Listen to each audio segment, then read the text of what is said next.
Good morning, everybody. Now see, next subject, construction planning and management. Construction planning and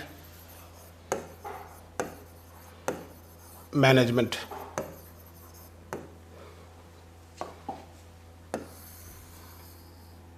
Right. Content of this topic is Chapter 1, Basic Concepts of Project Management.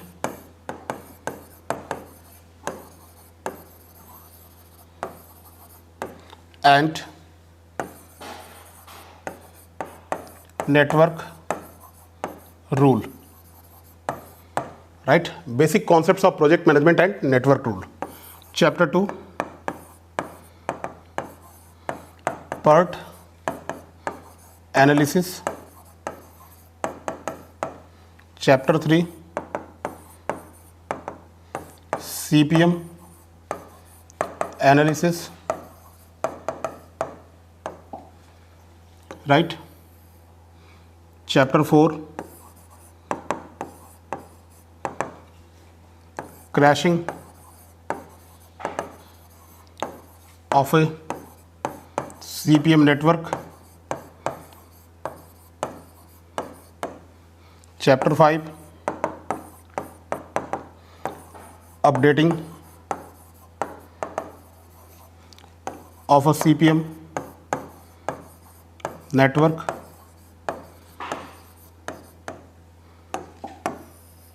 Chapter 6, resource allocation, resource leveling, resource allocation and resource leveling. And chapter 7, AON network,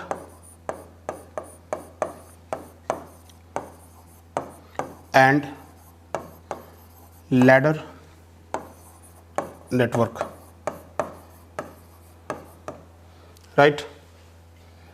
Chapter 8,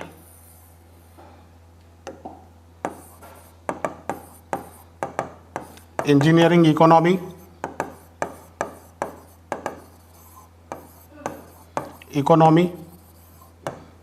Chapter 9, construction equipment.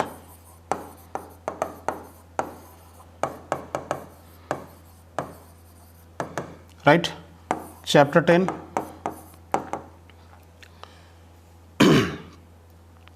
estimating costing,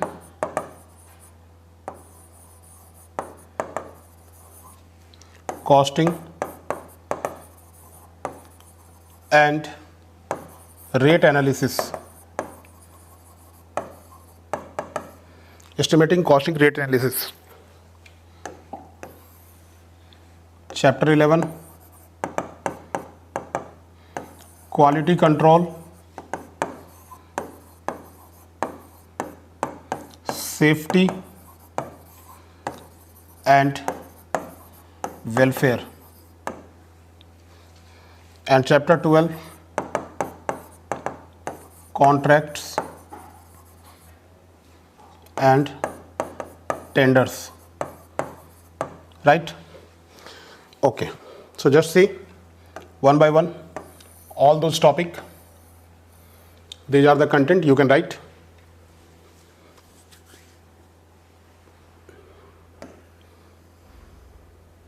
Okay. So now analysis is like this.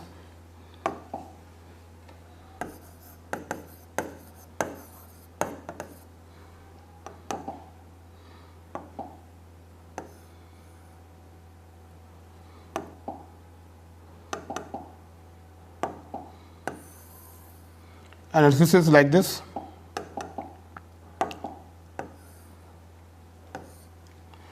In GATE, generally 2 to 3 marks. engineering services,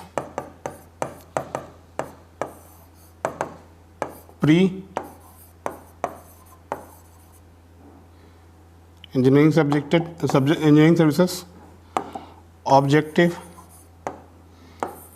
8 to 10 question, and mains, that is conventional, 60 to 75 marks. 60 to 75 marks, right? So this is the description of this subject, right? So now come on the first topic, chapter 1. Chapter 1.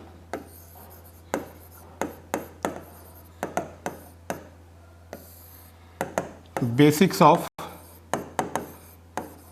project management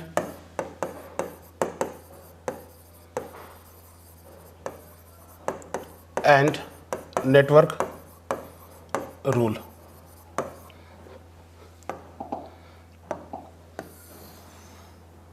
Right. First, write the definition of project management. Project management.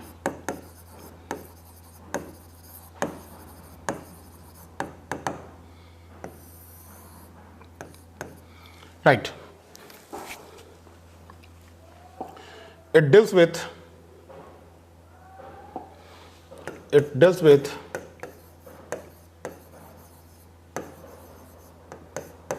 material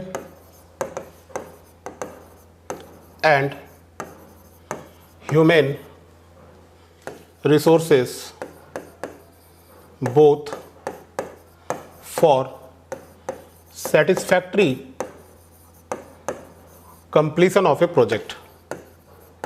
For satisfactory completion of a project. So यहाँ पर हम लोग इस point को underline करेंगे, material and human resources both for satisfactory completion of a project. आता हूँ इस पॉइंट पे. Every project whether it is big or small has three objectives. Every project, whether it is big or small, has three objectives. First, it should be completed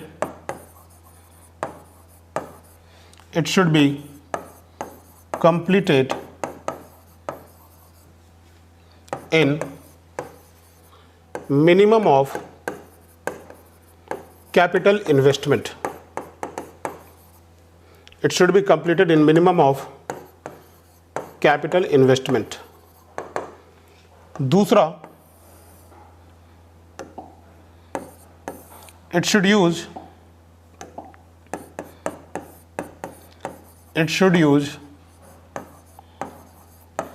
available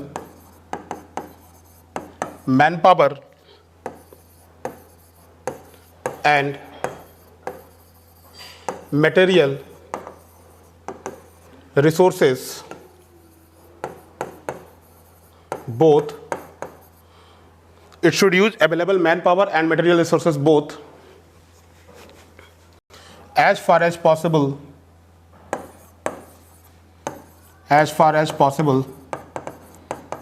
without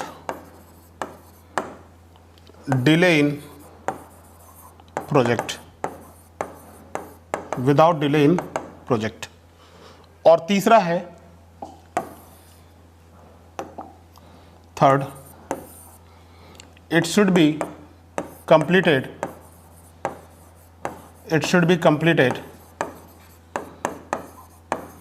in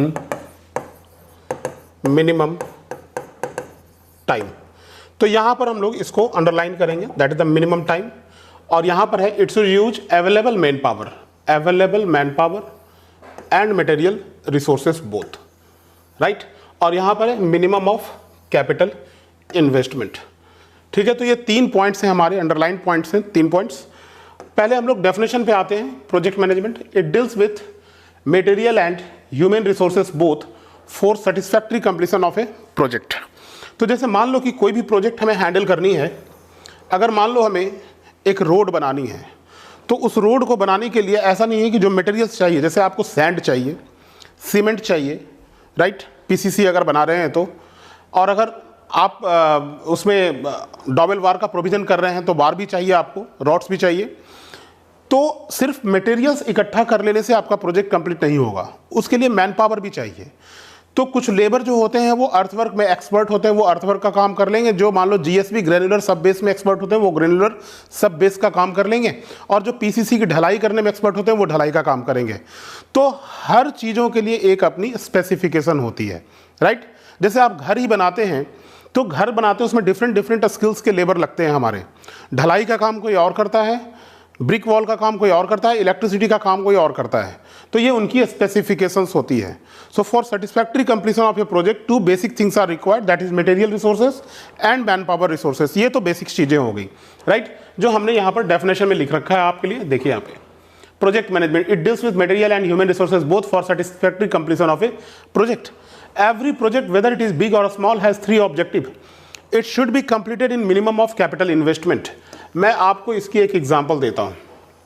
जैसे देखो, आप मान लो कि यहां पर एक ये विलेज है, this is village A, right, this is village A, और यहां पर ये दूसरी विलेज है, दिस इज विलेज बी, ठीक है, दिस इज विलेज बी।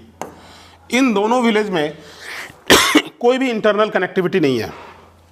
आप ये कह सकते हो कि ठीक है, इन दोनों को हमें इंटरनल कनेक्टिविटी देनी है। तो इंटरनल कनेक्टिविटी ये हमने इसको दिया, एक रोड बनाकर हमने इसको दिया, right, this is the internal road, this is the village road, village road.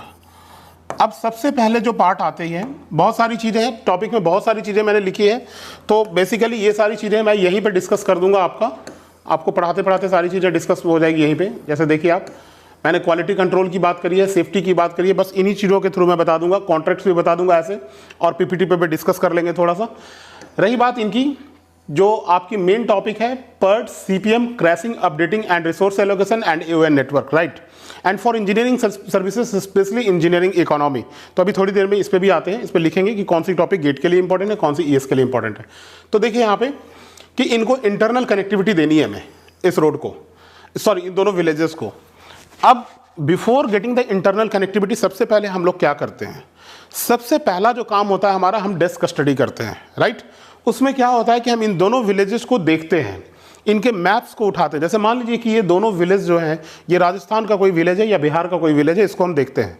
Map study के थ्रू इनको क्या करते हैं, देखते हैं कि यहाँ पर बाकी लैंड्स अवेलेबल है कि नहीं है, और अगर लैंड्स अवेलेबल है तो क्या इनको कनेक्टिविटी मिल सकती है, तो उन कनेक्टिविटी की एबिलिटी हम लोग चेक कर लेते हैं।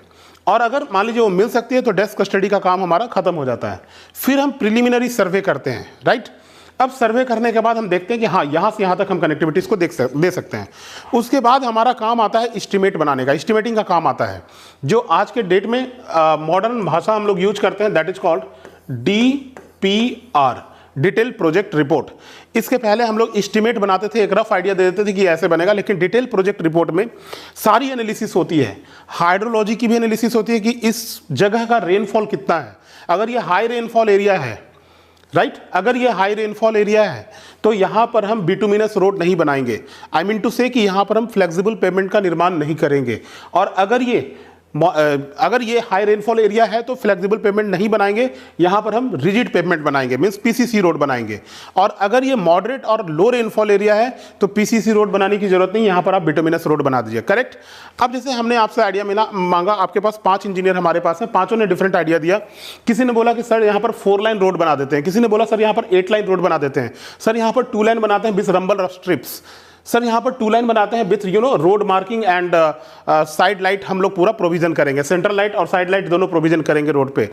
तो देखो, जितनी ज़्यादा सोच इसमें डेवलप करोगे, इसकी कॉस्ट उतनी ज़्यादा बढ़ेगी। तो हमारा अल्टीमेट एम प्रोजेक्ट मैनेजमेंट का क्या है, पहला ये देखो, it should be completed in minimum of capital investment. तो अगर आप यहाँ पर 4 लाइन रोड बनाना चाहते हैं तो 4 लाइन रोड की कोई ज़रूरत ही नहीं होगी, क्योंकि 2 विलेज हैं, इन दो विलेज को कनेक्टिविटी दोगे, ज्यादा से ज्यादा पॉपुलेशन कितनी होगी, 1000 पॉपुलेशन होगी, 500 दोनों विलेज की, तो 1000 के लिए 2 लेन रोड भी बनाने की जरूरत नहीं है, single lane road is sufficient, right. तो अब यहां पर क्या करते हैं, जैसे ये सब रोड बनाई जाती है, इस तरीके से विलेज को कनेक्टिविटी दी जाती है सिंगल रोड के जरिए। We have various schemes under the governments of PMGSY, MMGSY, NABRAD, NABARD, world bank, and there are so many schemes जो कि गवर्नमेंट आज के डेट में रन करा रही है। तो हमें सिंगल कनेक्टिविटी इनको देनी है। तो यहां पर हम क्या करेंगे, 4 लाइन रोड ना बनाने की जगह हम यहां पर साइड मार्किंग कर देंगे इस तरीके से, ताकि ठंड के सीजन में जब फॉग ज्यादा हो जाती है, विजिबिलिटी 0 हो जाती है, तो बंदे क्या करेंगे, इस एरो मार्किंग के जरिए यहां से वहां पहुंच सकते हैं। अब जो है इसको अगर आप सिंगल लेन रोड बनाएंगे तो आपकी कॉस्ट जो आएगी, अगर आप बिटुमिनस पेवमेंट बना रहे हैं तो इसकी, बिटुमिनस को हम फ्लेक्सिबल कहते हैं, आप अपने नोट्स में लिख लीजिएगा, तो इसकी 1 किलोमीटर की कॉस्ट 70 लाख रुपए आती है, right.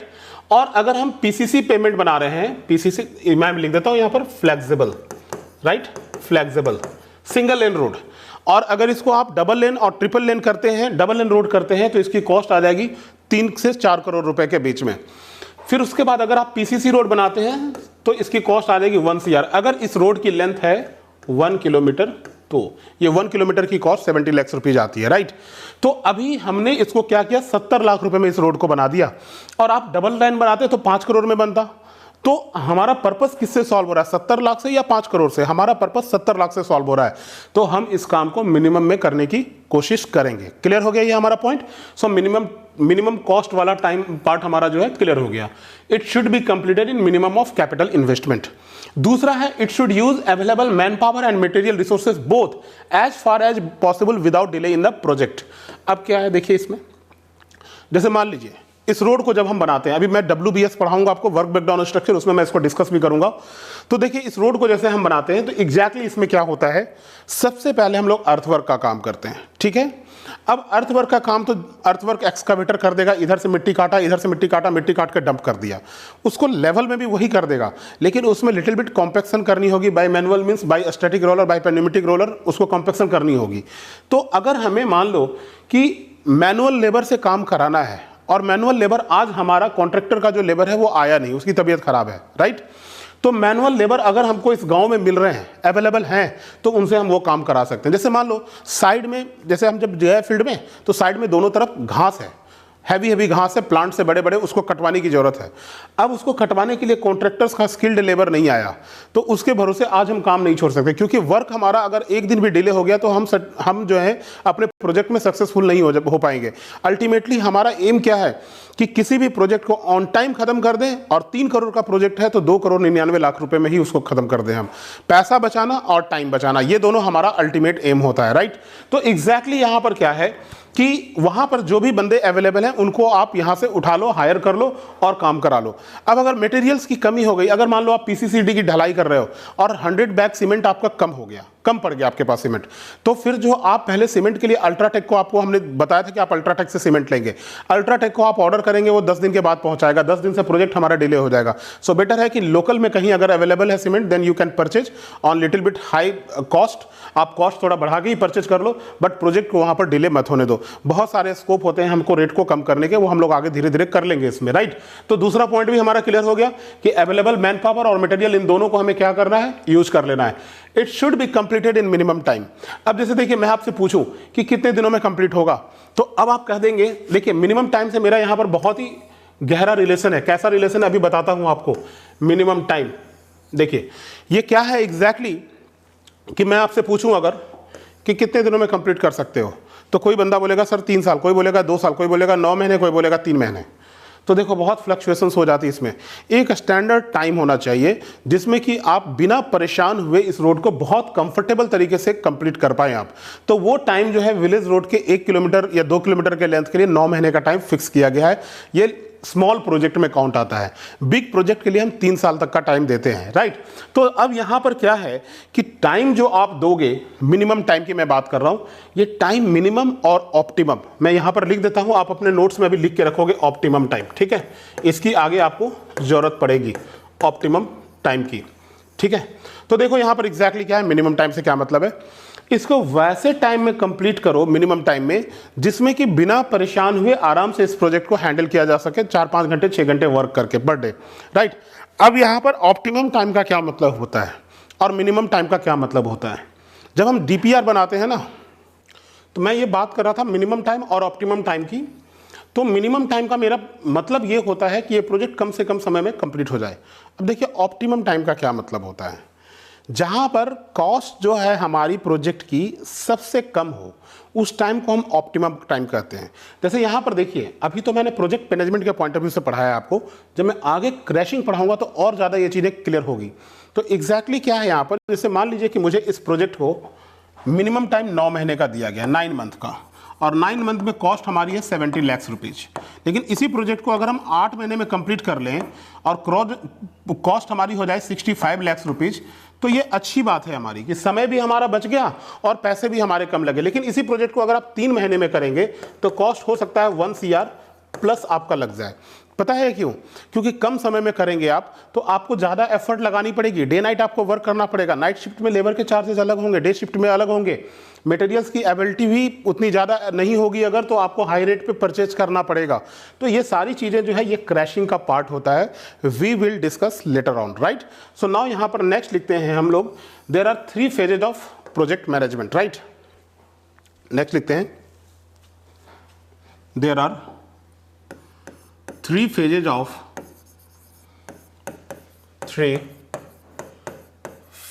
of project management. First, project planning. Second, project scheduling, and third, project controlling. तो वन बाय वन इन तीनों को हम लोग डिस्कस करते हैं। Okay okay, so there are 3 phases of project management: project planning, project scheduling and project controlling. So one by one we will discuss all of these. So first is project planning.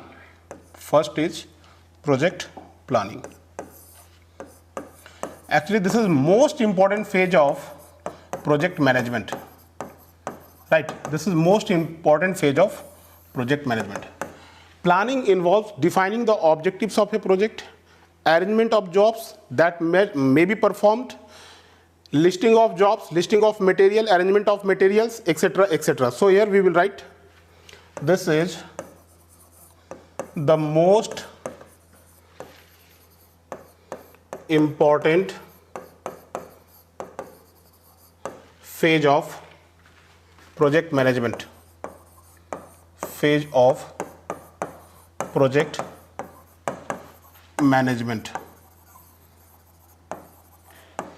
Planning involves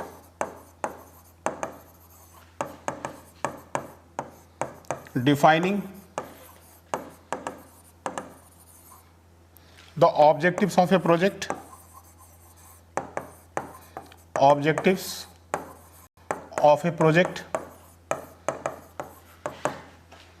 arrangement of jobs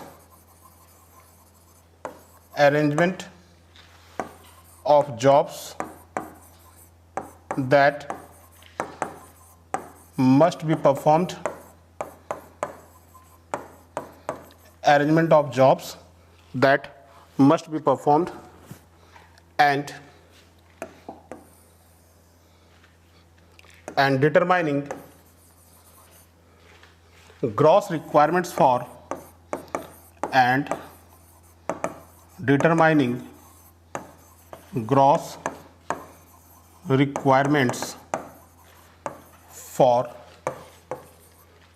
materials, and determining gross requirements for materials, manpowers, etc., etc. Right? It also prepare estimate of cost, prepare estimate of cost. It also prepare estimate of cost and durations for various jobs, और आप activities भी इसे लिख सकते हैं, jobs और activities that must be performed, that must be performed for satisfactory completion of a project, for satisfactory completion of a project, right? तो देखिए एग्जैक्टली क्या है यहाँ पर मैंने लिखा है, this is most important phase of project management. Planning involves defining the objectives of a project, defining the objectives of a project, arrangement of jobs that must be performed. It's a very fundamental point. Planning involves defining the objectives of a project, arrangement of jobs that must be performed, and determining gross requirement for materials and manpowers. It also prepares estimate of cost and durations for various activities or jobs that must be performed. Right. तो देखिए exactly क्या होता है, ये part होती है estimating की. अब यहाँ पर ये जो वर्ड इसने यूज किया हुआ है, देखिए objectives of a project. Projects की ऑब्जेक्टिव्स क्या है, जैसे मान लीजिए हम एक रोड बना रहे हैं तो ऑब्जेक्टिव्स क्या है कि हमारी ट्रांसपोर्टेशन बहुत ईजी हो जाए वहाँ से, right, to facilitate the people. And arrangement of jobs that must be performed. Arrangement का मतलब क्या हुआ, देखिए जैसे अगर हमें मान लीजिए कि बिल्डिंग बनानी है, ठीक है, अगर हमें मान लीजिए ये बिल्डिंग बनानी है, राइट, आप रख लीजिए डबल स्टोरी ये बिल्डिंग बनानी है हमें. तो इस बिल्डिंग को बनाने के लिए सबसे पहले हमको क्या करना पड़ेगा, फाउंडेशन करना पड़ेगा.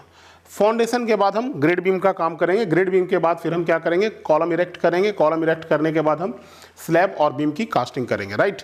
तो अब यहाँ पर ये सारी जो चीज़ें हैं, अब मान लीजिए स्लैब की कास्टिंग अगर हमें करनी है तो एट एनी कॉस्ट स्लैब की कास्टिंग एक दिन में ही होनी चाहिए.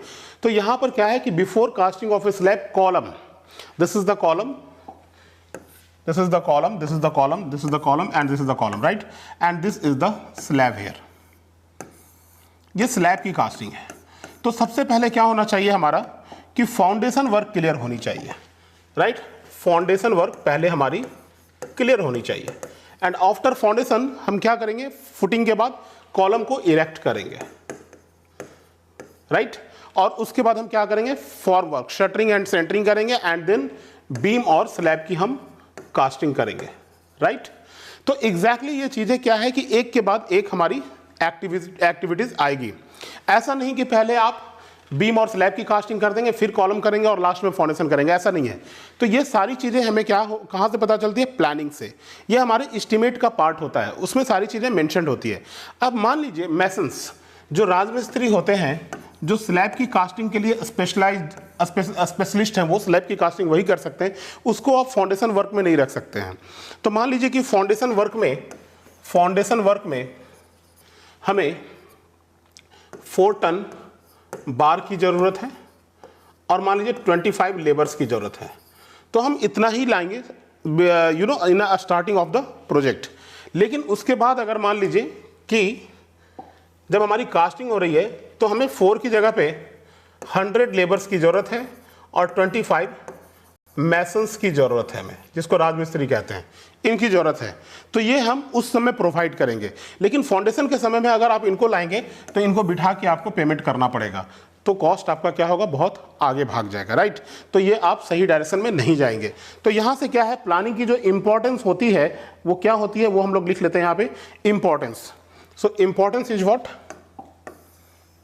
importance.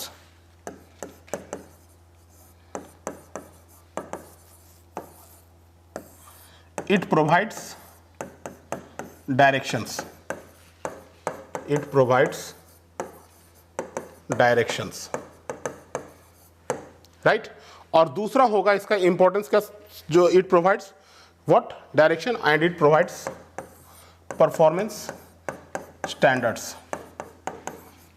Performance standards. Performance standards, right?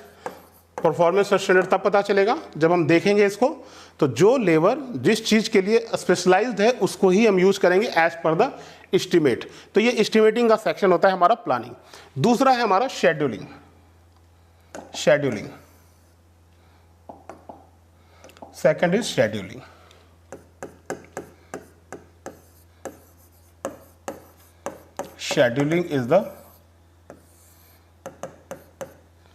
Scheduling is the allocation of resources. Scheduling is the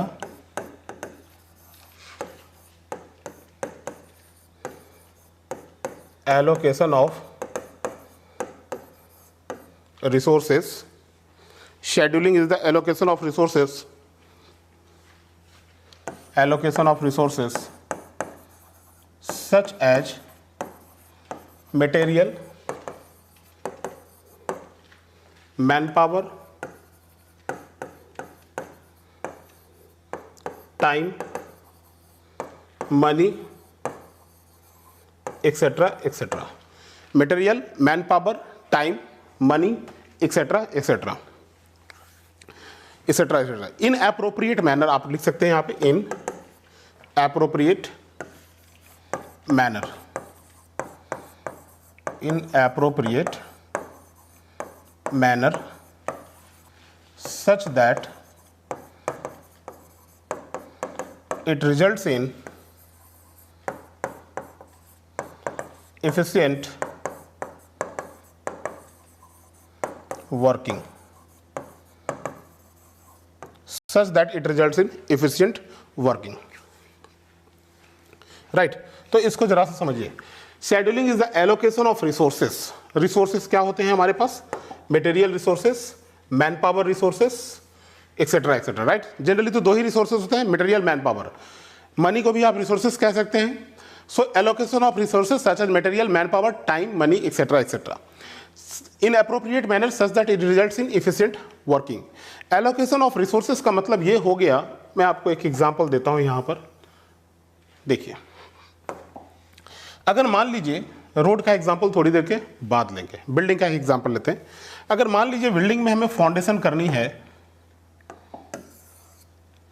अगर हमें फाउंडेशन करनी है तो इस फाउंडेशन के लिए अगर मान लीजिए कि 3000 स्क्वायर फीट की बिल्डिंग है और हमें 50 लाख रुपए की जरूरत है, तो एक ही 50 लाख रुपए रिसोर्सेस हो गया।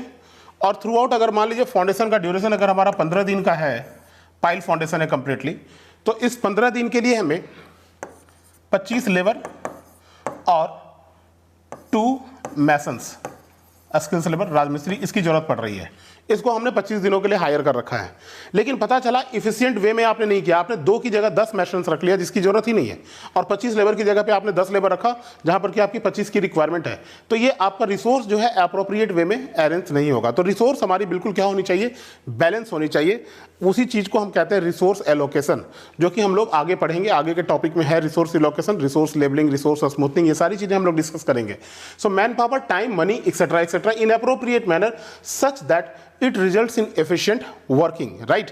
अब जैसे मैं एक दूसरा एग्जांपल आपको देता हूं कि मान लीजिए कि हमें ना यहां पर एक रोड बनाना है, ये हमें रोड बनाना है, ठीक है? अब इस रोड को बनाने के लिए एग्जैक्टली सबसे पहले हमको अर्थवर्क का काम करना है, ठीक है? अर्थवर्क का काम करना है।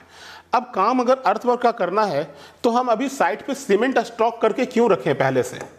अगर अभी अर्थवर्क का काम करना है और अर्थवर्क अभी 2 महीने तक चलेगी, 2 मंथ चलेगी अर्थवर्क। मान लीजिए जनवरी का मंथ है तो जनवरी पूरा चलेगा, फरवरी पूरा चलेगा।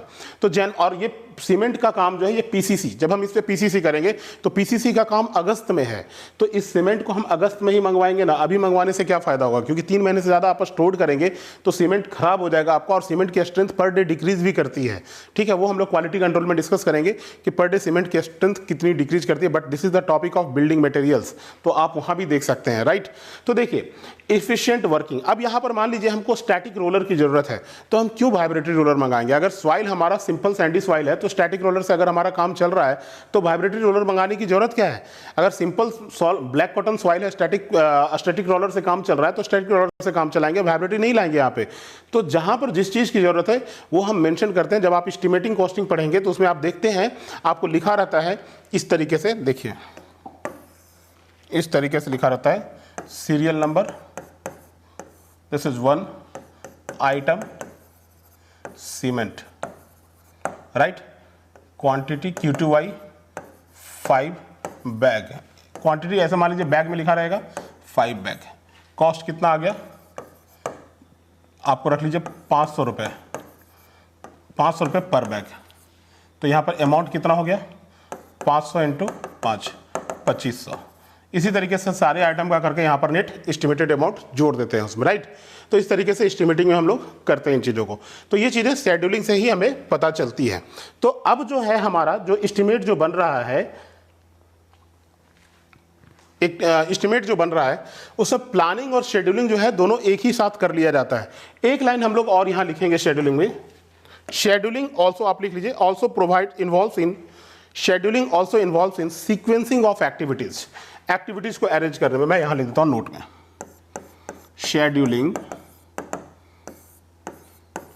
Scheduling also involves in sequencing of activities, activities को अरेंज करने में, राइट। अब यहां पर क्या है, इन ट्रेडिशनल टेक्निक ऑफ डिजाइन, एक नोट और लिखेंगे, note, in traditional technique of design, in traditional technique of design, planning and scheduling are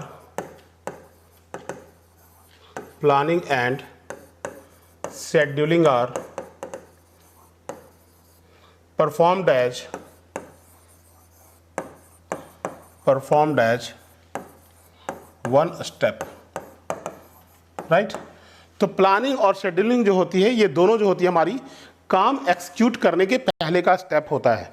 जैसे मान लीजिए कि हम वर्क एक्सिक्यूट करवा रहे हैं, जैसे हमें अगर मान लीजिए यहाँ पर एक स्कूल बनानी है, यहाँ पर एक स्कूल बनानी है, तो हमने ये सोचा कि यहाँ पर हमें इस विलेज में एक स्कूल बनाना है, और इस स्कूल को बनाने के लिए पहले हमने प्लान किया।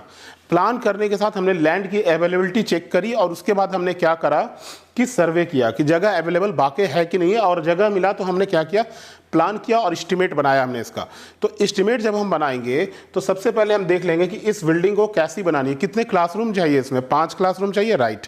5 क्लासरूम की साइज कितनी चाहिए, 20 बाई 20 की साइज चाहिए, ठीक है। उसके अकॉर्डिंग हमने एक मैप तैयार कर लिया। उसके बाद जब मैप हमारा तैयार हो गया प्लानिंग का, हमने क्या किया, शेड्यूलिंग किया कि पहले कौन सा काम करेंगे, उसके बाद कौन सा काम करेंगे, इसके लिए फंड्स कितना लगेगा, एक एस्टिमेट हमने बना लिया, right. So in traditional technique of design planning and scheduling are performed as one step. तो जब आप DPR बनाते हैं, DPR पहले सिंपल एस्टिमेट बनाया जाता था, तो इसको कहते हैं detailed, P for project and R for report, detailed project report, right. So this is called DPR। तो इन चीज़ों को आप देखेंगे। So now next is controlling। मैं एक लाइन चलो नोट बाद में मैं लिख दूंगा, कोई बात नहीं है, बाद में लिख दूंगा। कंट्रोलिंग, तीसरा आपका है controlling, controlling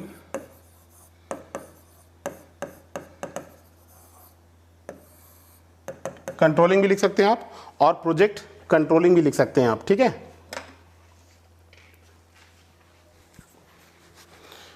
it is a process, it is the process to identify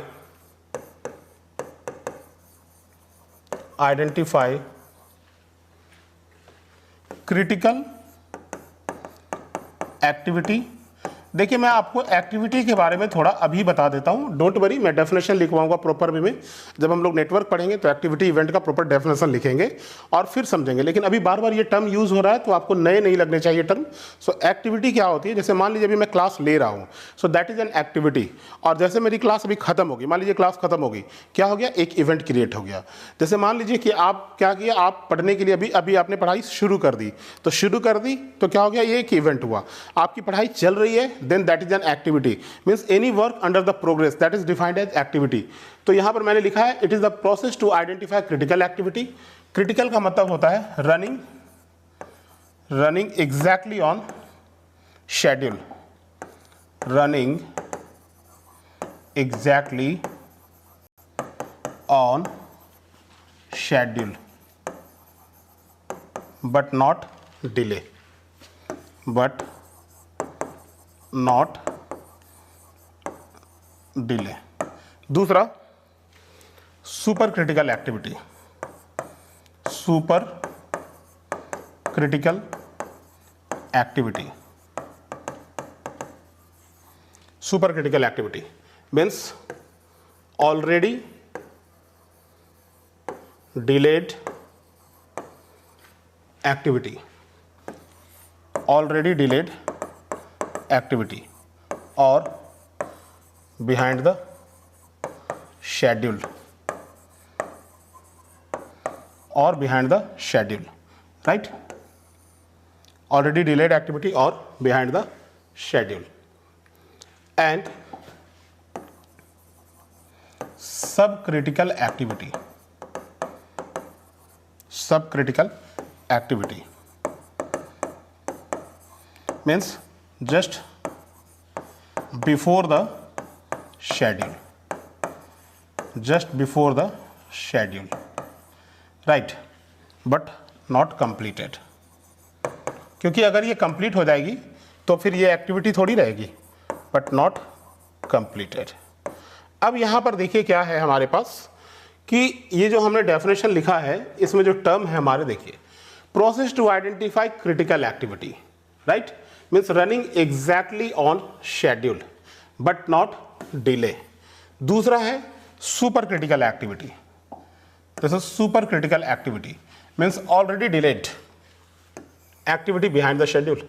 और तीसरा है हमारा sub critical activity means just behind the schedule but not completed.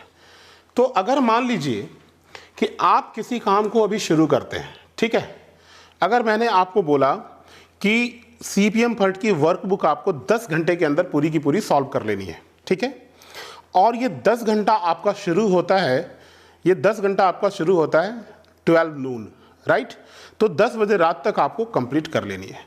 तो आप में से कई बच्चे जो है CPM फर्ट में 10 चैप्टर है तो 1-1 घंटे हर चैप्टर लग रहा है, तो हमने 5 बजे चेक किया तो एक बंदा 5 चैप्टर कर चुका है, मतलब अगले 5 घंटे में वो 5 चैप्टर और कर लेगा, ठीक है। मैं यहाँ पे ऐसे बताता हूँ आपको क्योंकि इतनी चीज़ें याद नहीं रह पाएगी, ऐसे बताता हूँ। देखिए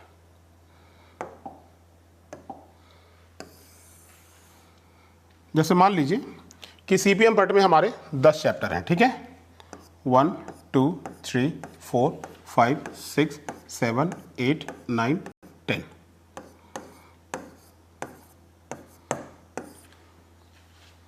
5 4 3 2 1।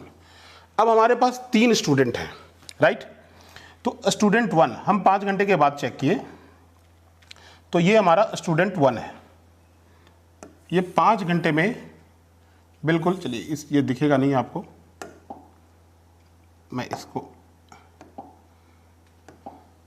ये स्टूडेंट 1 5 घंटे में 5 चैप्टर आपका कर चुका है, 5 घंटे में एग्जैक्टली 5, मान लो इसका नाम है राम, तो राम ने क्या किया, 5 घंटे में 5 चैप्टर कंप्लीट कर लिया है, correct.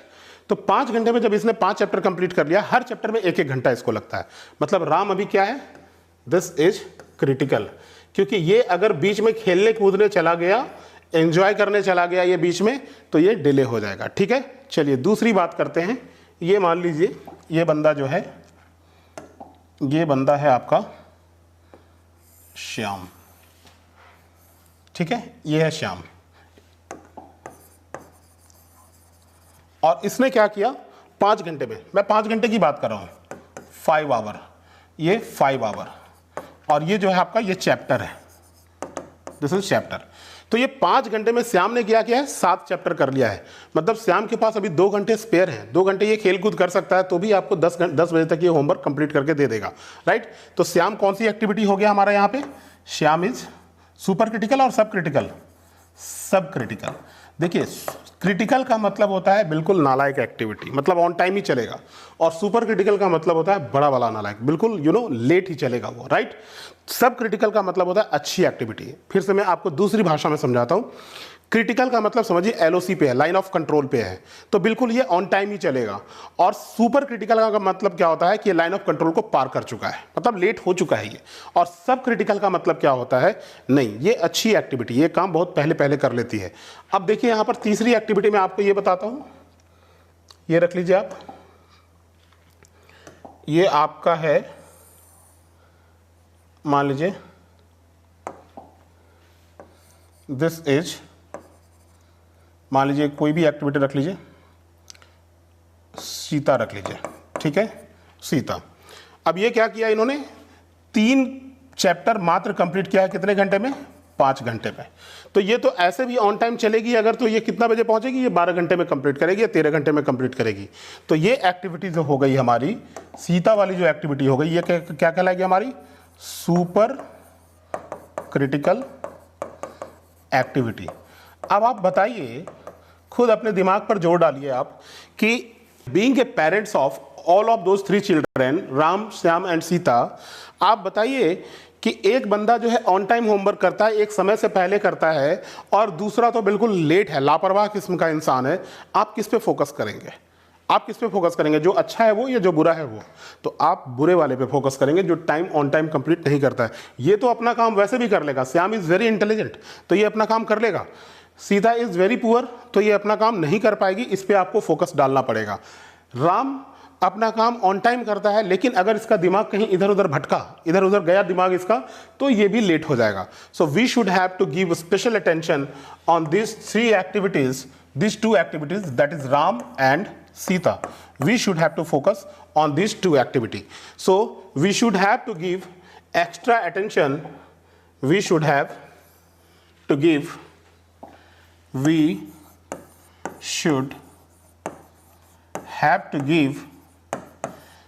extra attention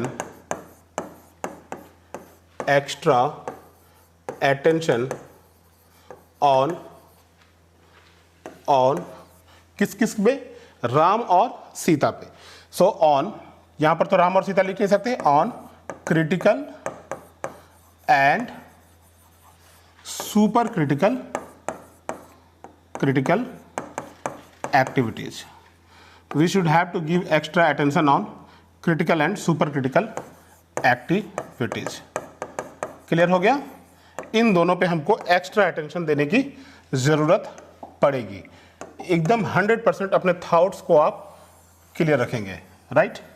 we should have to give extra attention to this. अब यहां पर एक बहुत ही अच्छा नोट्स आ रहा है हमारे पास, so many times ask in engineering services exam. क्या है नोट, देखते हैं हम लोग, दिस इज नोट। देखिए प्लानिंग और शेड्यूलिंग, ये जो 2 स्टेप है हमारा, हम प्रोजेक्ट को शुरू करने के पहले करते हैं, प्लानिंग एंड शेड्यूलिंग। लेकिन कंट्रोलिंग कब होगी, जब प्रोजेक्ट शुरू हो जाएगी, तो हम चेक करेंगे कि कौन बहुत इंटेलिजेंट है और कौन बहुत पुअर है और कौन बिल्कुल एवरेज है। तो ये हमको कब पता चलेगा, when our project has been started. मेरा कहने का मतलब है कि प्लानिंग और शेड्यूलिंग तो पहले ही पता चल जाएगी, लेकिन कंट्रोलिंग तब पता चलेगा जब हमारा प्रोजेक्ट शुरू हो जाएगा। तभी तो हमको पता चलेगा ना कि फाउंडेशन वाला लेबर लेट कर रहा है या फिर ढलाई वाला लेबर लेट कर रहा है, आखिर प्रोजेक्ट किसकी वजह से डिले है। तो कंट्रोलिंग हम तब कर सकते हैं जब हमारी प्रोजेक्ट शुरू हो चुकी हो। So that we can write here, planning and scheduling are performed, planning and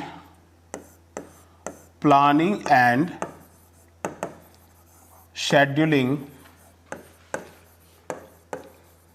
are performed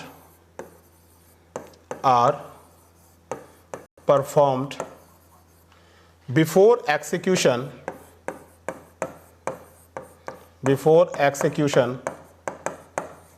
of the project,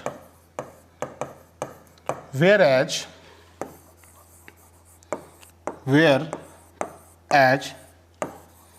controlling is carried out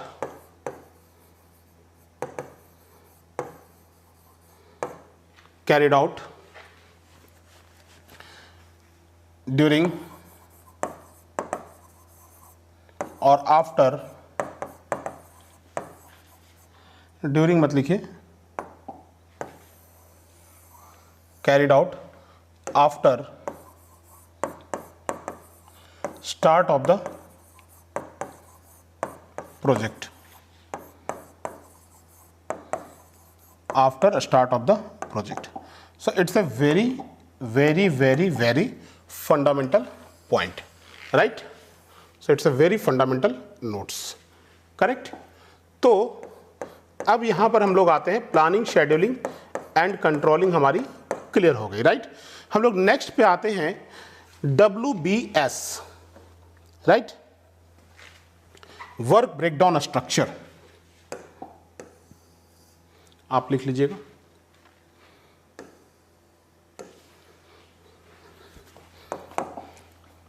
work breakdown structure, WBS,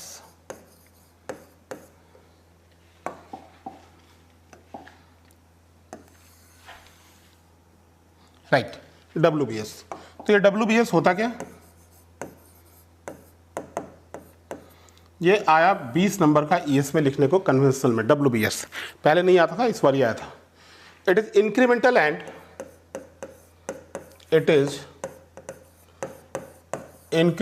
and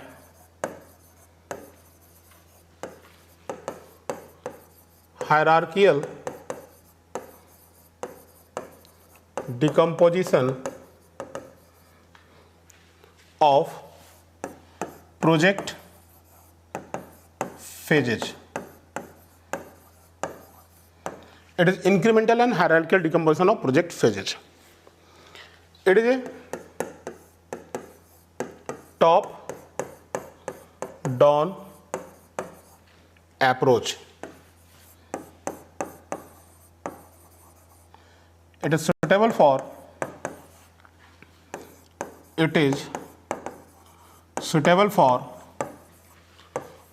big project under complex conditions. It is suitable for big project under complex conditions. तो यहां पर हम लोग इस दो point को underline करेंगे, incremental को अलग करेंगे अंडरलाइन, एंड हायरार्किकल डिकम्पोजिशन इसको अलग करेंगे। क्या होता है ये, right? It is a top down approach, कई बार ऑब्जेक्टिव में आता है, और ये लाइन भी आता है, it is suitable for big project under complex conditions, right? तो यहां पर देखते हैं कि इंक्रीमेंटल एंड हायरार्किकल डिकम्पोजिशन क्या होती है। So just here I will write an example, किसी का भी एग्जाम्पल ले सकते हो, बिल्डिंग्स का भी ले सकते हो, रोड्स का भी ले सकते हो। इफ यू वांट कि हमें डिफरेंट एग्जाम्पल दीजिए सर, मैं एक बेस्ट एग्जाम्पल देता हूं so that you can justify your self in your interview also. लेकिन अगर आप और भी चाहते हैं देन मैं देखता हूं what is the ability of time, then I will just share on this platform other example also, कि बिल्डिंग का भी एग्जाम्पल दे दें आपको, ठीक है? तो देखिए अभी एग्जाम्पल रोड का देता हूं। So example, construction of A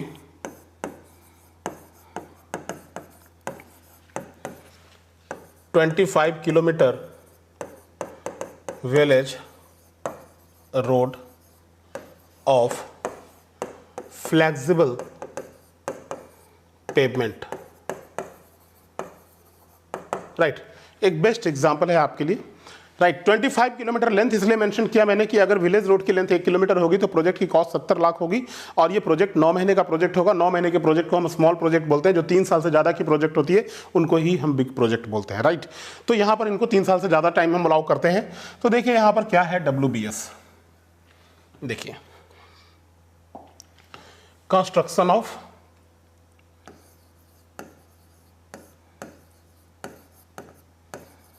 of 25 kilometre village road. ठीक है,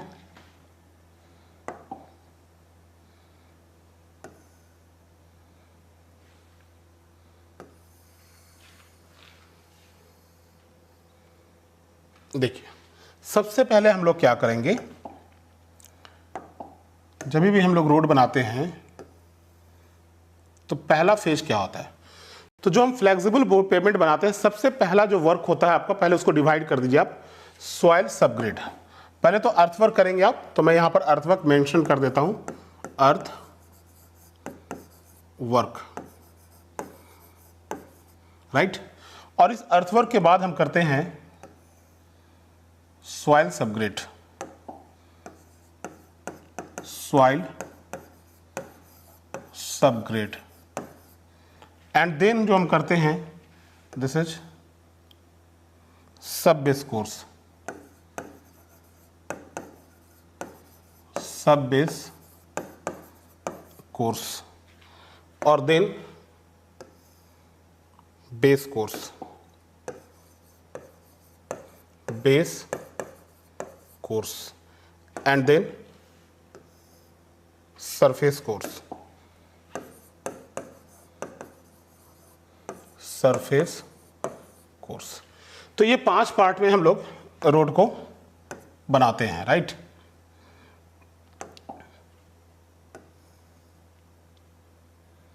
ठीक है, इस 5 पार्ट में बनाते हैं। तो अब यहां पर क्या है, पहला अर्थवर्क। अर्थवर्क में सबसे पहले हम लोग क्या करते हैं, ये देखिए अर्थवर्क में सबसे पहले क्या करते हैं, जैसे आप साइट पर गए तो पहला काम, आप जब फील्ड सर्वे वगैरह सब हो चुका है, ठीक है, सारी चीज़ें हो चुकी है, डीपीआर आपके हाथ में है, आपको साइट पर जाना है, देखना है, राइट।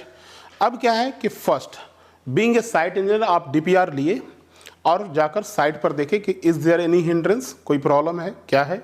सो फॉर्मली उसको हम लोग ट्रांजिट वॉक भी बोलते हैं और फील्ड सर्वे भी बोलते हैं। So here you can write it, field survey और ट्रांजिट वॉक। ट्रांजिट वॉक एक बार सर्वेयर जो होता है, जो डीपीआर बनाता है, वो भी करता है, और एक बार जो फील्ड इंजीनियर, जो गवर्नमेंट इंजीनियर होते हैं, उनको भी करना पड़ता है। So first is field survey और ट्रांजिट वॉक। उसके बाद आप क्या करते हैं, अब आप फील्ड में काम करना शुरू करते हैं। जब आपको लेंथ मिल गया, डीपीआर बोल रहा है 25 किलोमीटर लेंथ है, आप साइट पर गए तो आपको 24 किलोमीटर ही दिख रहा है, मतलब फील्ड सर्वे में कुछ ना कुछ गड़बड़ी हुई होगी। तो हो सकता है कहीं पे ब्रांच उसने निकाला होगा, जैसे रोड ऐसा स्ट्रेट जा रही है, हो सकता है इधर लिंक रोड निकाला होगा, इधर लिंक रोड निकाला होगा। तो आपने आप गए और एज पर द डीपीआर आपने खोजा सारे रूट्स को, आपको 25 किलोमीटर लेंथ मिल गई, अब आप काम शुरू कर रहे हैं। तो अब आपने देखा कि रोड पे अलाइनमेंट में बहुत सारे झाड़ हैं, जंगल झाड़ हैं, पौधे हैं, बड़े बड़े पेड़ हैं। तो सबसे पहले क्या करेंगे, tree cutting, tree and grass cutting, right, tree and grass cutting. उसके बाद क्या करेंगे हम लोग, सॉइल को विलेज रोड में जनरली करते हैं, जनरली विलेज रोड में सॉइल के कैरेज का प्रोविज़न नहीं होता है। तो जैसे यहाँ पर ऐसे विलेज रोड बनाना है तो यहीं से बगल से मिट्टी काट के यहाँ पर डालो, बगल से मिट्टी काट के यहाँ पर डालो। तो soil cutting and filling, soil cutting and filling, soil को काट के रोड पे रखा। अब क्या करेंगे, सॉइल कटिंग एंड फिलिंग के बाद सॉइल को हम लोग लेवल करके कॉम्पैक्शन कर देंगे, राइट। लेवलिंग एंड लेवलिंग रखो, levelling, right, and then watering and compaction, and then watering and compaction, right. मैं थोड़ा सा यहाँ पर इसकी मदद लूँगा अभी, क्योंकि ये फिर आगे बढ़ जाएगा। Watering and compaction, right. Watering and compaction का मतलब होता है जब आप ड्राई कॉम्पैक्शन करते हैं, ड्राई रोलिंग करते हैं, तो प्रॉपर कॉम्पैक्शन नहीं आता है। तो हम क्या करते हैं, आगे में वाटर टैंक से धीरे धीरे पानी गिरते जाता है और पीछे स्टैटिक रोलर से हम कॉम्पैक्शन करते जाते हैं, right. So this is watering and compaction. लेकिन अब वाटरिंग एंड कॉम्पैक्शन आपने किया है तो क्या कॉम्पैक्शन आपका जेन्युइन है क्या, आप इसे चेक करेंगे। तो test of compaction, right. So next is test of compaction. Test of compaction by core cutter. इस कोर कटर से कॉम्पैक्शन की आप टेस्ट कीजिए, राइट। तो कोर कटर से तो आपने कॉलेज में बहुत किया होगा। सो कोर कटर से हम लोग कॉम्पैक्शन की टेस्ट करते हैं। कोर कटर को निकाल के जमीन के अंदर ऐसे धंसाते हैं, हैमरिंग करते हैं और फिर उसके बाद ऐसे निकाल लेते हैं, उस ब्लॉक को देख के उसकी ड्राई डेंसिटी चेक करते हैं, राइट। जो परमिसेबल जो जितनी होगी, जितना आपके डीपीआर में लिखा होगा इस सॉइल के लिए, उसके अकॉर्डिंग ये होना चाहिए। अब दूसरा पोर्शन जो है हमारा सॉइल सबग्रेड का है, ठीक है। देखिए मैंने बोला था ना टॉप डाउन अप्रोच, तो टॉप क्या है आपका अर्थवर्क, डाउन क्या है field survey, right. So top से बॉटम की ओर। कई जगह बुक्स में तो नहीं, बच्चे गलती करते हैं, कई जगह बुक्स में तो ऐसा दिया नहीं है इन चीज़ों का। बच्चे क्या करते हैं कि सबसे पहले फील्ड सर्वे आया तो फील्ड सर्वे को ऊपर लिखते हैं, फिर लिखते हैं ट्री एंड ग्रास कटिंग, फिर लिखते हैं सॉइल कटिंग। नहीं, वो गलत होगा, 102% गलत होगा वो। टॉप डाउन अप्रोच, तो जो चीज़ें सबसे पहले आती है उसको आपको सबसे नीचे लिखना है, मतलब इस पैटर्न में आपको लिखना है। देखिए इस पैटर्न में आपको जाना है, यहाँ पर ऐसे। टॉप डाउन अप्रोच का मतलब ये हुआ, दिस एरो को देखिए आप, top to bottom, right. So this is top, this is bottom, that is bottom to top, down to top. अब यहां पर क्या है, सॉइल सबग्रेड। तो सॉइल सबग्रेड क्या होता है, इसमें हम लोग क्या करते हैं, जब मैं क्वालिटी कंट्रोल आपको पढ़ाऊंगा ना, तो ये चीज़ें जो मैंने लिखी है, ये सारी चीज़ें, इसका मैं आपको एक एक्चुअल पिक दिखा दूंगा, क्वालिटी कंट्रोल में डेफिनेटली दिखा दूंगा, डोंट वरी, ठीक है। जो मैं बोल रहा हूँ इन सारी चीज़ों का एक पिक दिखा दूंगा आपको। कैसे ड्राई डेंसिटी की चेक करते हैं कोर कटर से, वो भी पिक जब मैंने जो रोड पे किया है वो मैं दिखवाऊंगा आपको कि किस तरीके से किया जाता है वो। सॉइल सबग्रेड क्या होता है, देखिए इसमें क्या करते हैं हम लोग। सॉइल सबग्रेड में बालू जो होती है, सैंड जो होती है, लोकल सैंड, उसको हम 1 फीट हाइट तक, डेप्थ जो होती है सैंड की 1 फीट रखते हैं, राइट। 1 फीट, 1 फीट, वहां तक पूरे सरफेस पे इसको स्प्रेड कर देते हैं और उसकी रोलिंग कर देते हैं। ये फिल्टर का काम करता है, जो ऊपर के लेयर से पानी आता है ना, इसको एब्जॉर्ब करता है ये। क्योंकि अगर पानी रह गया हमारा ऊपर के लेयर पे, ऐसे मान लो रोड बना है, ऊपर के लेयर पे ही पानी रह गया तो रोड में क्रैकिंग आएगी, रोड फटना शुरू हो जाएगा। तो यहां पर क्या करते हैं हम लोग, फिल्टर मीडिया के लिए सॉइल सबग्रेड को यूज करते हैं। सो यहां पर लिखेंगे हम लोग, मैंने 1 फीट जो बोला सैंड की डेप्थ, ठीक है। आप इसको रटिएगा मत, एक कोड आती है SP20 for village road manual, उस कोड को देखिएगा, वहाँ पे 1 फीट ही दिया है। बट ये कोड चेंज होते रहते हैं, हर 1 साल 2 साल पे ये कोड चेंज होती रहती है, इसमें नई नई चीज़ें आती रहती है। बट अभी 1 फीट का है तो मैंने आपको 1 फीट बताया, राइट। चलिए तो यहाँ पर लिखेंगे हम लोग, installation of sand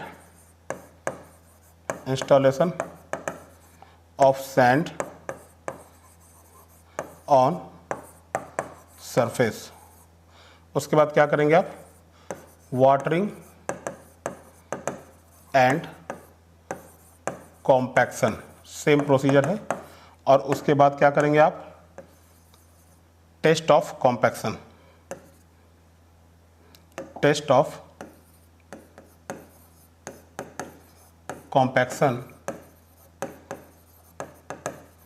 bye sand replacement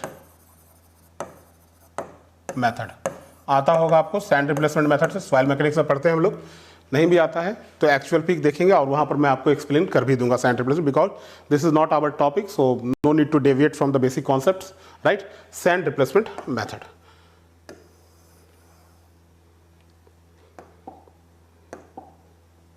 ठीक है।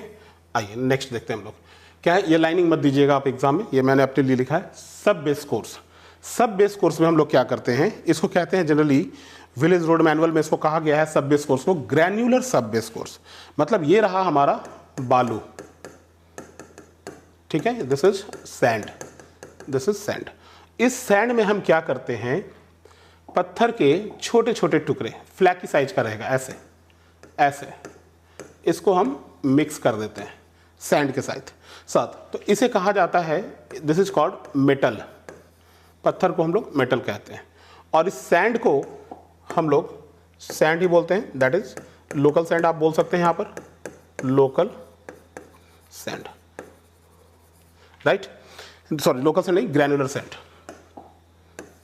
सैंड अच्छी होनी चाहिए यहाँ पे, दानेदार बालू जिसको हम लोग बोलते हैं ग्रैनुलर सैंड। लोकल सैंड वो चलेगा आपका, राइट, उसमें कुछ लोकल सैंड में मिट्टी का भी अंश होता है। तो यहाँ पर ग्रैनुलर सैंड। अब जो ये मेटल होती है, जो पत्थर होते हैं, ये होनी चाहिए आपकी 60% और ये जो बालू होनी चाहिए वो होनी चाहिए आपकी 40%। यही इनका रेशियो होना चाहिए, राइट। तो यहाँ पर बहुत ज़्यादा लोग गलती कर देते हैं, नोइंगली नहीं अननोइंगली गलती हो जाती है, कंपोजिशन उनका सही नहीं रह पाता है। तो इस कंपोजिशन को इंजीनियर्स को सही करना है और इस कंपोजिशन को हम कैसे सही करते हैं वो मैं अभी आपको बता दूंगा थोड़ी देर में, राइट, जस्ट मैं बता दूंगा। तो इस कंपोजिशन को कैसे, तो पहले तो इस मिक्सचर को तैयार करो, क्योंकि सैंड और मेटल ये दोनों आपके साइट पर आएगा, मिक्स आपको ही तैयार करना है, बीइंग ए साइट इंजीनियर आपको तैयार करना है। तो हम क्या करेंगे कि एक बकेट लेंगे, उसका 6 पार्ट इधर रख देंगे, सैंड का 4 पार्ट इधर रख देंगे और उसी बकेट से मेटल का 4 पार्ट इधर रख देंगे और दोनों को मिक्स करेंगे, राइट। तो मिक्सचर हम बहुत आराम से तैयार कर सकते हैं और इसकी हम शुद्धता की जांच भी कर सकते हैं, इसकी प्योरिटी की चेक भी कर सकते हैं कि बाकी ये मिक्सचर सही है या गलत है, राइट। तो पहले तो यहां पर लिखेंगे prepare a mix of granular sand and stone metal। मैं यहाँ पर मेटल की साइज नहीं लिखूंगा क्योंकि साइज हर साल चेंज हो रही है। स्पेसिफिकेशंस में SP20 में 2017, 18, 19 तक की जो साइज है आपकी वो 53 mm से 0.075 mm तक की साइज है। 53 mm तक का रहना चाहिए, मतलब 53 mm के सीप में डालोगे तो सारा पत्थर आपका निकल जाएगा। 26.5 mm का भी रहेगा सीप, 4.75 mm का भी सीप रहेगा। पत्थर डिफरेंट साइज के होंगे, लेकिन maximum is 53, minimum is 0.075, right. तो यहाँ पे प्रिपेयर है mix of granular sand and stone metal. उसके बाद उसकी इंस्टॉलेशन करो, install A mix on surface, right. अब यहां पर इंस्टॉल करने के बाद इसकी कॉम्पैक्शन करो, वाटरिंग एंड कॉम्पैक्शन। और इस वाटरिंग एंड कॉम्पैक्शन के बाद क्या करोगे आप, test of grading by sieve analysis and compaction by sand replacement method। compaction by sand replacement method, test of compaction by sand replacement method। मैं इनको यहां पर लिख देता हूं बेस कोर्स को, ठीक है।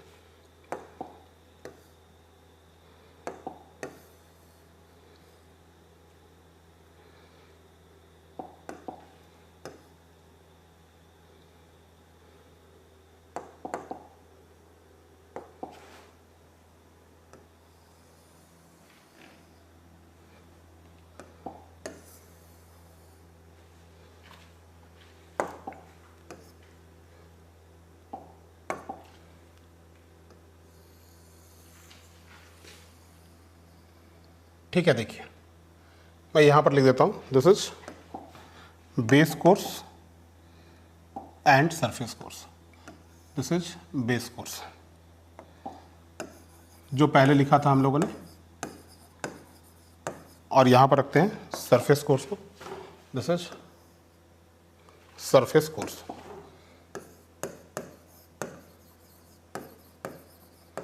ठीक है, तो बेस कोर्स में क्या है हमारा, ये तो क्लियर हो गया। आप मैं स्क्रीन इधर कर देता हूँ so that you can write it by pausing the entire terms. देखिए आप इसको लिख सकते हैं, पॉज करके आप आराम से इसको नोट डाउन कर लीजिएगा, ठीक है। मैं आगे बढ़ाता हूँ।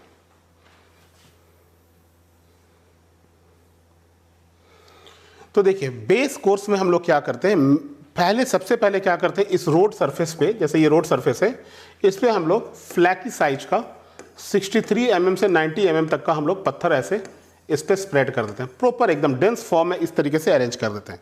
उसके बाद क्या करते हैं, इस पे हम लोग मोरम डालते हैं। Moorum is a very good bonding material. इस मोरम को डालते हैं ताकि ये मोरम जो है इनके वॉइड्स को पकड़ के जकड़ ले अच्छे से, इस तरीके से, देखिए इस तरीके से, ताकि ये पत्थर सेग्रीगेट ना हो। मोरम का यही काम होता है।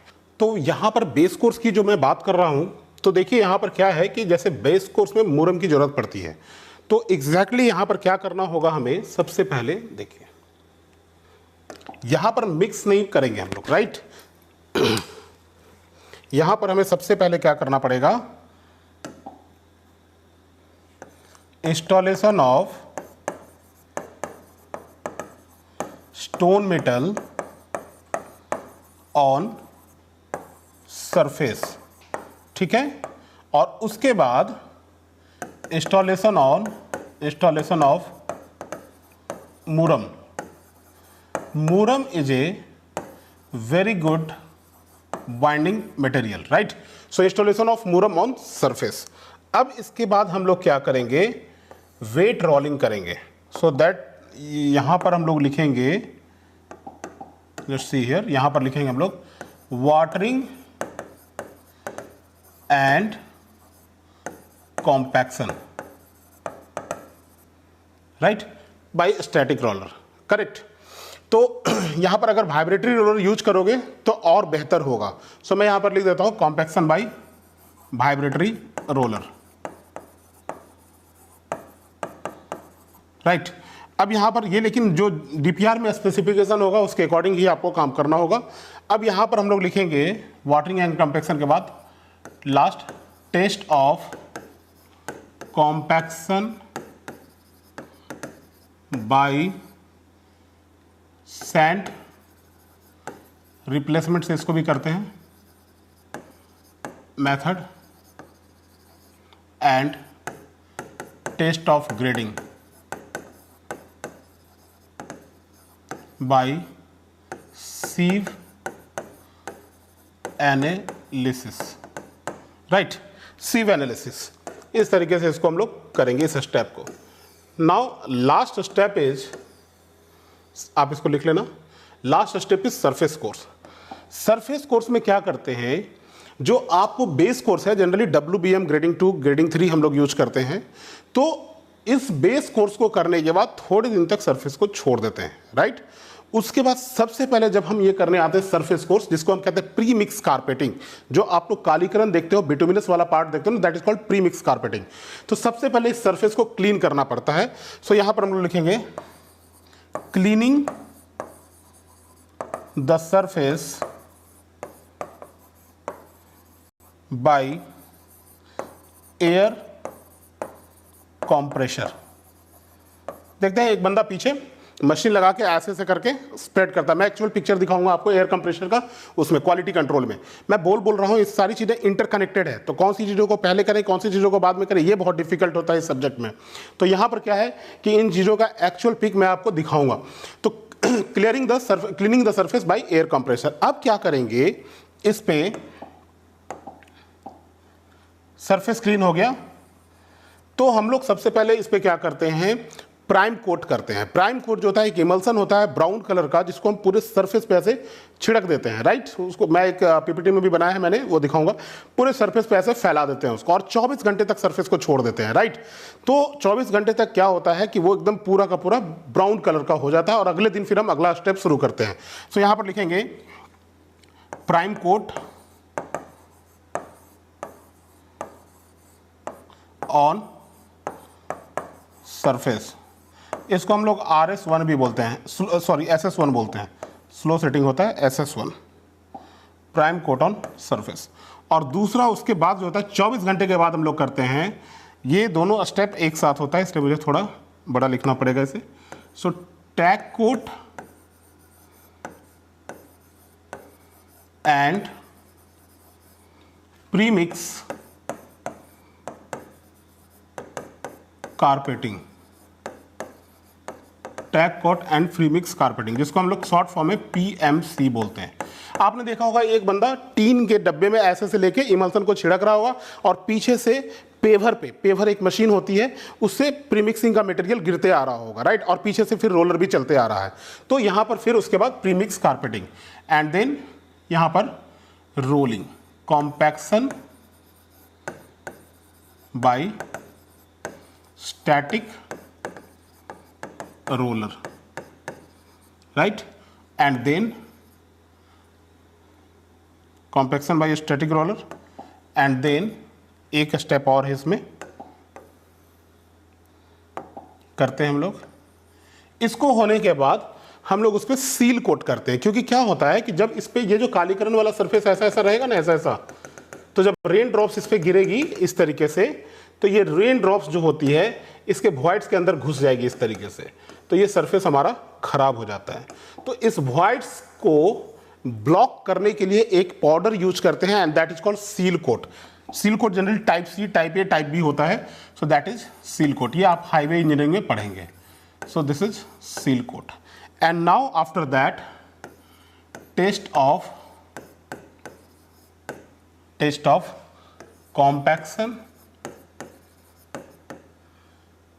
compaction and thickness of bituminous layer। Generally जो बिटुमिनस लेयर जो आप ये देखते हैं ना, ये जो सरफेस पे ये लेयर होती है, इसकी थिकनेस जनरली होती है इस बिटुमिनस लेयर की 25 mm विलेज रोड में, राइट। अब आप ये मत कहिएगा कि सर 25 mm क्यों, 25 mm होती है, किसी जगह 20 mm लिखी हुई है। बिल्कुल लिखी हुई है। जो अभी जो मध्य प्रदेश कर रहा है वो 20 mm ही कर रहा है, और बिहार, यूपी, वेस्ट बंगाल जो कर रही है वो 25 mm कर रही है। 20 + 5, 20 mm is the bituminous and 5 mm is the seal coat. Seal coat की कोई थिकनेस नहीं होती है, तो कॉन्ट्रैक्टर को ये 25 mm करना ही पड़ जाता है यहाँ पे, राइट। तो आप इसको यहाँ पर लिख लेंगे। तो ये इंटायर इंग्रेडिएंट्स थे हमारे किसके, WVS के। सो this is a, you know what, which approach, top down approach, right. आप इसको वो करके पाउच करके अच्छे से आप इसको लिख लीजिए, राइट। गिरिए, मैंने थोड़ा डाउन कर दिया इसको, थोड़ा जूम कर देता हूँ so that it will be clear, appearance will be very clear. Earthwork यहाँ तक लीजिए, इसको लीजिए, राइट। चलिए अब हम लोग नेक्स्ट टॉपिक पे आते हैं, ओके।